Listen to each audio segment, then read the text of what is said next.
Hello and welcome my dear students. It is the next video lesson of biological classification and today we'll learn about some silent features of class Ascomycetes which comes under the kingdom fungi. So चलिए start करते हैं और first of all बात करते हैं इनके habitat की।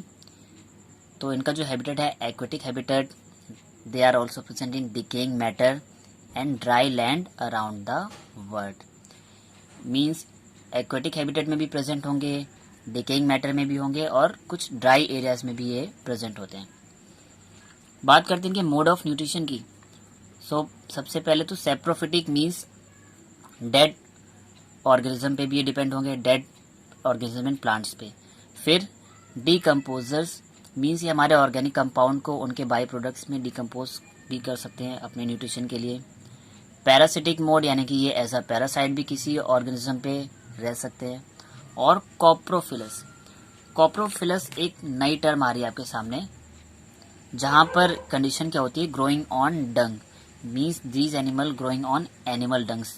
डंग means होता है एनिमल का जो फीकल मटेरियल होता है, यानी कि जैसे गाय के गोबर वगैरह में भी ये प्रेजेंट हो सकते हैं।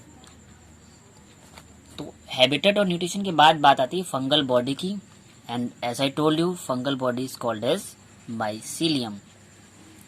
तो mycelium is septate and branched. Septate and branch का मीनिंग क्या होता है इसे जरा क्लियर कर लें। तो अगर लास्ट वीडियो में जब मैंने क्लास 5 को माइसीटीज आपको एक्सप्लेन किया था, वहां पर भी मैंने आपको बताया था सेप्टेट कंडीशन। सेप्टेट का मतलब होता है कि इनकी जो सेल्स होती हैं, इन सेल्स के बीच में गैप प्रेजेंट होता है। गैप नहीं, डिवीजन प्रेजेंट होता है, यानी कि सेल के बीच में डिवाइडिंग लाइन प्रेजेंट होती है और इन डिवाइडिंग लाइन को ही हम बोलते हैं सेप्टा। तो माइसीलियम इनका सेप्टेट है, यानी कि इनकी सेल्स जो हैं डिवाइडेड रहेंगी।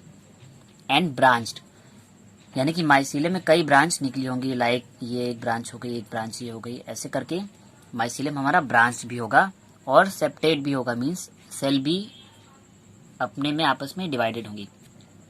बट एक स्पेशल कैटेगरी क्या है, pores are present in septa which allows cytoplasm to pass from one cell to another cell but not allow the passing of nucleus. देखिए मैंने यहाँ डायग्राम जो सेप्टा ड्रॉ किए हैं उनको मैंने डॉटेड लाइन से ड्रॉ किया है। कि डॉटेड लाइन डिस्क्राइब कर रही हैं कि यहाँ पर सेप्टा तो है बट सेप्टा कंप्लीट सेप्टा नहीं है, उसमें छोटे छोटे से पोर्स हैं, कुछ होल्स प्रेजेंट हैं। और इन होल से क्या होता है कि इनका जो साइटोप्लाज्म है आपस में एक्सचेंज हो सकता है, मीन्स इस सेल से साइटोप्लाज्म इधर भी आ सकता है और इधर से इधर भी जा सकता है। अब ये जो पोर्स हैं इनकी जो पोरोसिटी है, यानी कि इनकी जो कैपेसिटी है वो इतनी है कि ये साइटोप्लाज्म को तो अलाउ कर देंगे एक्सचेंजमेंट के लिए, लेकिन न्यूक्लियस आर पार नहीं जा सकता, यानी कि ये वाला न्यूक्लियस इधर नहीं आएगा, ये वाला न्यूक्लियस उधर नहीं आएगा, केवल इनका साइटोप्लाज्म ही इधर से उधर मूव कर सकता है। इसीलिए मैंने ये डायग्राम ड्रॉ किया है। ये जो डायग्राम है ये शो कर रहा है सेप्टेट एंड ब्रांच्ड माइसीलियम को, और साथ में ये जो डॉटेड लाइन है ये शो कर रही है कि इनका जो सेप्टा है वो पोरस है, यानी कि उसमें होल्स प्रेजेंट है। अब बात करते हैं इनके मोड ऑफ रिप्रोडक्शन की। तो they possess both sexual as well as asexual reproduction. And sexual reproduction के केस में क्या होता है, नहीं फर्स्ट ऑफ ऑल बात करेंगे एसेक्सुअल रिप्रोडक्शन। तो एसेक्सुअल रिप्रोडक्शन में हो रहा है बाई कोनिडिया, यानी कि कोनिडिया के थ्रू यहाँ पे एसेक्सुअल रिप्रोडक्शन होगा। अब कोनिडिया वाली कंडीशन मैंने फाइकोमाइसीटीज में भी बताई थी कि कुछ फंगल माइसीलियम स्पेशल टाइप का स्ट्रक्चर क्रिएट करते हैं जिसको बोलते हैं कोनिडियोफोर, और उन्हीं कोनिडियोफोर से डेवलप होते हैं कोनिडिया, और वो एज ए एसेक्सुअल स्पोर की तरह वर्क करते हैं और नए माइसीलियम को डेवलप कर देंगे। अब जो ये कोनिडियोफोर हैं ये बनते कैसे हैं, एक्सोजीनसली, यानी कि फंगल हाइफी के ऊपर बनते हैं, बाहर की तरफ, इनसाइड नहीं बनते। तो अगर कोई भी स्पोर हाइफी के ऊपर बनेगा तो कंडीशन होती है एक्सोजीनसली, और अगर वो फंगल हाइफी के अंदर बनेगा तो कंडीशन आती है इंडोजीनसली। तो इंडोजीनसली कंडीशन आएगी सेक्सुअल रिप्रोडक्शन में। अब बात करते हैं सेक्सुअल रिप्रोडक्शन की। तो यहाँ पर सेक्सुअल रिप्रोडक्शन जो होता है वो होता है बाई एस्कोस्पोर्स। अभी एस्कोस्पोर्स क्या होते हैं, इन एस्कस एस्कोस्पोर जो होते हैं, इन्हीं एस्कोस्पोर की वजह से ही इस फाइलम, इस क्लास का जो नाम दिया गया है वो दिया गया एस्कोमाइसिटीज। और मैंने देखिए हेडिंग में एक और वर्ड लिख रखा था, सैक फंजाई। अब सैक का मतलब क्या होता है और इन्हें सैक फंजाई क्यों बोला गया? ये देखिए सैक का मतलब होता है कोई एक थैले लाइक स्ट्रक्चर, यानी कि कुछ झोले टाइप का जो स्ट्रक्चर होता है उसे बोलते हैं सैक। तो ये देखिए ये जो सैक है, इस सैक को बोलते हैं हम एस्कस, और इन्हीं एस्कस के अंदर बनते हैं एस्कोस्पोर्स। तो यहाँ पर जो स्पोर बन रहे हैं वो एक सैक लाइक स्ट्रक्चर के अंदर बन रहे हैं, जिसको बोला है हमने एस्कस। इसी वजह से इस क्लास का जो नाम दे दिया गया है वो दे दिया गया है एस्कोमाइसिटीज या सैक फंजाई, क्योंकि इनके जो स्पोर्स बन रहे हैं एस्कस के अंदर बन रहे हैं, और एस्कस क्या है, एक सैक लाइक स्ट्रक्चर है। तो ये हमारा एस्कस हो गया, यानी कि एक सैक लाइक स्ट्रक्चर हो गया, और इसी के अंदर छोटे छोटे से स्पोर्स डेवलप होंगे, यानी कि जिन्हें बोलेंगे हम एस्कोस्पोर्स। अब ये तो बात हो गई एस्कस की। अब यहाँ पे सेक्सुअल रिप्रोडक्शन में किन ऑर्गन्स के थ्रू हो रहा है, तो मैंने वो बोल दिया, वो जो ऑर्गन है वो हमारे एस्कोस्पोर्स हैं। लेकिन ascus are arrange in fruiting bodies called ascocarps. इस टर्म को भी जरा सा हम हाईलाइट कर लेते हैं। जो एस्कोस्पोर्स हैं वो कहाँ पे बन रहे हैं, एस्कस के अंदर, और ये जो एस्कस हैं ये फ्रूटिंग बॉडी के में ही अरेंज्ड होते हैं। अब ये फ्रूटिंग बॉडी क्या होती है, एक फ्रूटिंग बॉडी के अंदर कई सारे एस्कस होते हैं, और एक एस्कस के अंदर बहुत सारे एस्कोस्पोर डेवलप होते हैं। फ्रूटिंग बॉडी का काम क्या होता है, ये डेवलपिंग एस्कस को न्यूट्रिशन प्रोवाइड करती है। अब उसी न्यूट्रिशन की वजह से ये जो एस्कस है इसके अंदर एस्कोस्पोर डेवलप हो पाते हैं। तो फ्रूटिंग बॉडी से मतलब ये है जो यहाँ पे इनको फ्रूट प्रोवाइड करे या इनको नरिशमेंट दे। तो हमें सेक्सुअल रिप्रोडक्शन में पता चल गया कि हमारा जो सेक्सुअल रिप्रोडक्शन है किस टाइप के स्पोर से हो रहा है, तो एस्कोस्पोर से हो रहा है। लेकिन किस टाइप का सेक्सुअल रिप्रोडक्शन है, इसका मेथड क्या है, अब उसे हम डिस्कस करेंगे। तो मेथड ऑफ सेक्सुअल रिप्रोडक्शन पर आ जाते हैं।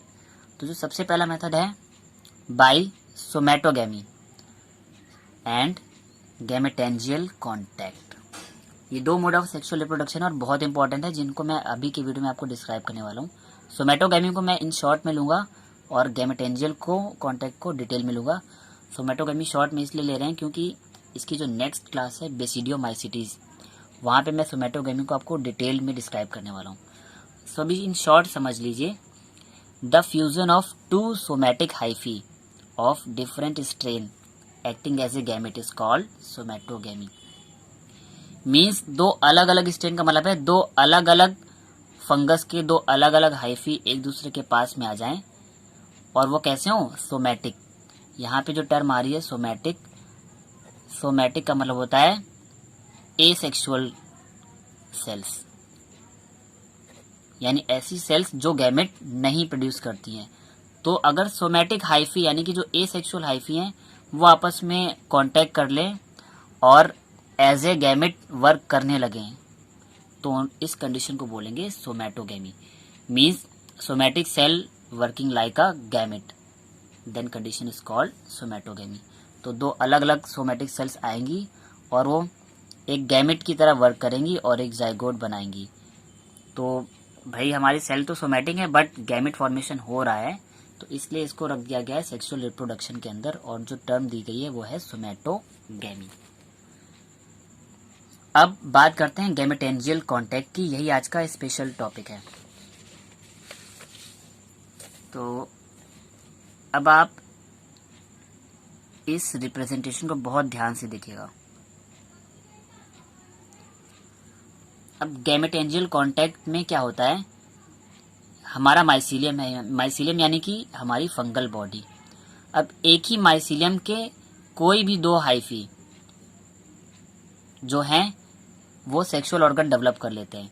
अब एक हाइफी डेवलप करेगा मेल सेक्स ऑर्गन को, जिसको बोला जाएगा एंथेरिडियम, और दूसरा जो हाइफी है वो फीमेल सेक्स ऑर्गन को डेवलप करेगा, जिसे बोला जाएगा ओगोनियम। यानी कि अब अगर हम इस डायग्राम में देखें तो ये और ये दो अलग अलग हाइफी हैं लेकिन एक ही माइसीलियम के हैं। मीन्स यहाँ पर जो माइसीलियम है वो सेम है।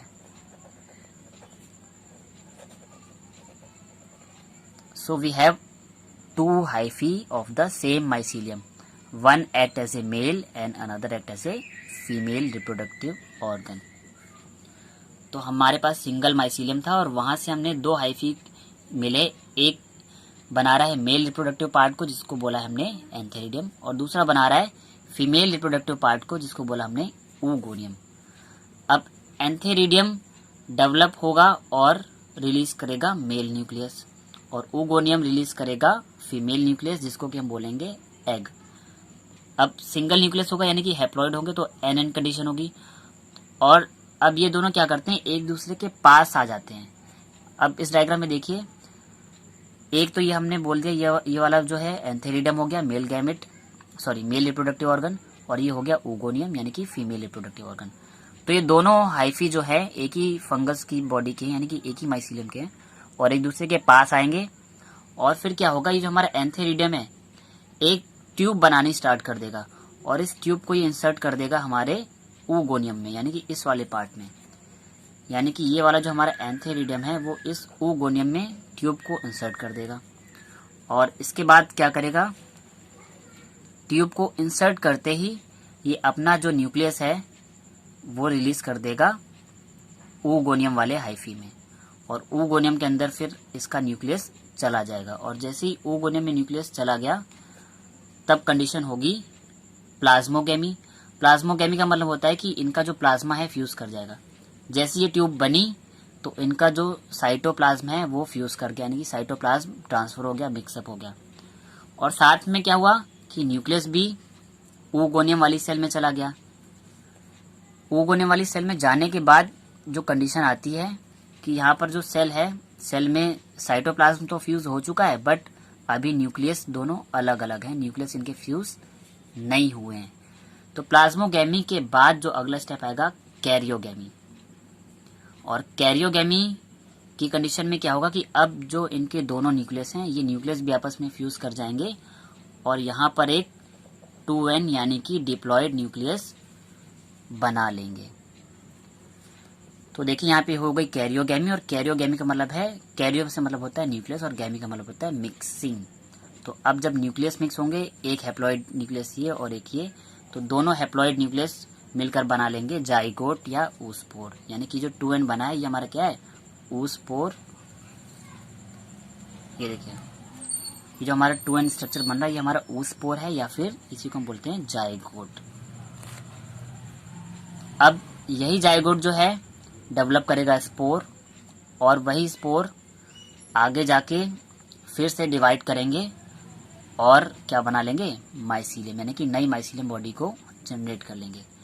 अगर इस डायग्राम के थ्रू समझें तो इस तरह से बोल सकते हैं, इस कंडीशन में हमारे पास कैरियोगेमी हो चुकी है, यानी कि हमारे दोनों न्यूक्लियस कंबाइंड हो चुके हैं, और कंबाइंड होने के बाद हमारे पास आ गया एक डिप्लॉयड जाइगोट जिसको कि हमने बोला oospore।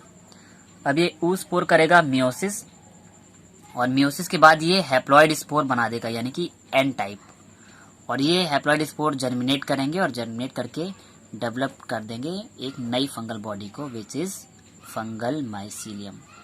सो आई होप कि गैमेटेंजियल कॉन्टैक्ट आपको क्लियर हो गया होगा। कुछ ज़्यादा इसमें टिपिकल प्रॉपर्टीज नहीं है, बस सिंपल वे में एक ही माइसीलियम के दो हाइफी आएंगे, एक बन जाएगा मेल पार्ट एंथेरिडियम और दूसरा बन जाएगा फीमेल पार्ट oogonia, और उसके बाद मेल वाला पार्ट क्या करेगा, एक ट्यूब जनरेट करेगा और उसको फीमेल वाले oogonia के अंदर इंसर्ट कर देगा, और अपने न्यूक्लियस को oogonia के अंदर छोड़ देगा, और उनका न्यूक्लियस पहले उनका साइटोप्लाज्म मिक्स होगा तो बोलेंगे प्लाज्मोगेमी, फिर न्यूक्लियस मिक्स होगा यानी कि कैरियोगेमी, और कैरियोगेमी के पहले की जो स्टेज होती है उसको हम बोलते हैं डाइकैरियोन। डाइकैरियोन का मतलब होता है कि यहाँ पे इनका प्लाज्मा तो मिक्स हो गया लेकिन न्यूक्लियस मिक्स नहीं हुए, तो अभी भी सेल एक है लेकिन न्यूक्लियस दो हैं, तो दो न्यूक्लियस की कंडीशन को बोलते हैं डाइकैरियोन। और डाइकैरियोन में जब कैरियोगेमी हो जाती है यानी कि दोनों हैप्लॉइड न्यूक्लियस मिलकर एक डिप्लॉइड न्यूक्लियस बना लेते हैं, फिर बन जाएगा हमारा oospore यानी कि जाइगोट, और उससे डेवलप हो जाएंगे हैप्लॉइड स्पोर, और वो बना लेंगे फंगल बॉडी यानी कि माइसीलियम। और इनके एग्जाम्पल्स की बात करते हैं तो एस्कोमाइसिटीज के मेंबर हैं Aspergillus, Claviceps and Neurospora. So I hope आपको ये वीडियो समझ आ गया होगा। और अगर आपने लास्ट वीडियो जिसमें मैंने डिस्कस किया था एस्कोमाइसिटीज के बारे में, तो अगर आपने वो वीडियो मिस कर दिया तो उसका लिंक मैंने डिस्क्रिप्शन बॉक्स में शेयर कर दिया है, और आप उस लिंक को क्लिक करके सब क्लास एस्कोमाइसिटीज को देख सकते हैं। एंड स्टूडेंट्स, अगर आपको मेरा ये वीडियो समझ आ रहा है तो प्लीज़ इसे लाइक कीजिए और सभी स्टडी रिलेटेड ग्रुप्स में शेयर कीजिए, ताकि ज़्यादा से ज़्यादा स्टूडेंट्स इस वीडियो को देखें। और साथ ही साथ चैनल को सब्सक्राइब कर लीजिए और बेल आइकन भी प्रेस कर लीजिए, ताकि आपको अपकमिंग वीडियोस की नोटिफिकेशन आसानी से अवेलेबल होते रहें। Thank you class.